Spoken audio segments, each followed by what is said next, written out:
and I believe everyone deserves a shot at redemption. Do you? Absolutely. My days of breaking into places and stealing stuff are over. What do you want me to do? I want you to break into a place and steal some stuff. Makes sense. Are you ready to become a hero? Bah, comme on pouvait s'y attendre, le renvoi de Edgar Wright a eu un effet dévastateur sur le projet. Edgar Wright revient, quoi. Vraiment, c'est un gâchis monumental, quoi. On sent le manque, je vais être un peu bateau, mais on sent le manque d'Edgar Wright qui est quand même à la base du film et qui ne l'a pas réalisé et qui s'est fait un peu éjecter juste avant le tournage. J'ai trouvé ça pas si mal, j'ai trouvé ça sympa.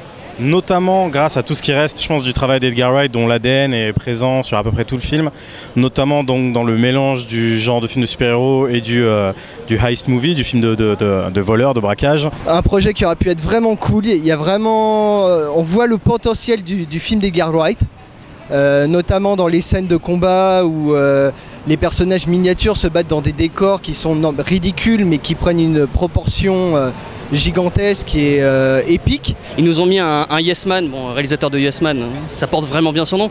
Peyton Reed n'est pas un réalisateur, tout est filmé en plan moyen, même les scènes d'action, quoi. C'est incroyable, c'est-à-dire que avoir aucune idée de mise en scène comme ça, j'ai pas vu ça depuis peut-être X-Men 3 ou Dragon Rouge de Brett Ratner. C'est effrayant. Et après, il y a peut-être un peu trop d'humour. Je sais pas exactement quel a été l'apport de Paul Rudd et Adam McKay qui ont réécrit le scénario et du réalisateur Peyton Reed. Je suis moins fan par exemple des personnages secondaires. C'est vrai que du coup c'est très léger. Ça aurait mérité d'avoir un tout petit peu plus de poids pour que tout ce qui parle des personnages de père et fille, tout ça et tout, vu qu'il y a une espèce de binôme là-dessus qui est assez intéressant mais peut-être pas assez développé. Malheureusement, le film pâtit d'un grand manque d'audace et de vraie réalisation derrière.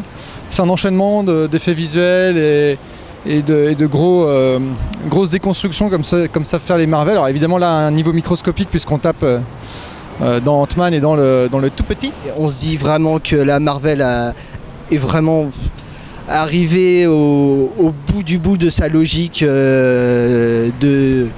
d'univers partagé pour qui aboutit finalement sur rien, quoi. On a un concept incroyable, il y a 2-3 séquences qui pourraient être fabuleuses. On sent qu'il y a quelques miettes du film de Edgar Wright qui restent, mais qui sont complètement gâchées, qui sont mal dirigées, mal digérées par des...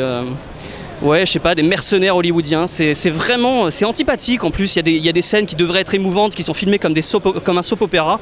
Et d'un coup, juste après, t'as une vanne, mais c'est le pire de Marvel en un film. L'absence d'Edgar Wright se fait un peu ressentir. Maintenant, disons que j'ai fait ma paix avec ça et le film que j'ai vu était plutôt sympathique. Mais voilà, le film se détache un peu plus par son humour, mais pas par le reste. Au final, c'est un Marvel de plus. Et on espère voir un peu plus de créativité et d'audace dans les nouveaux Marvel qui vont arriver, qui seront les Black Panther, qui seront les Captain Marvel, et pas les épisodes X des franchises qu'on connaît déjà.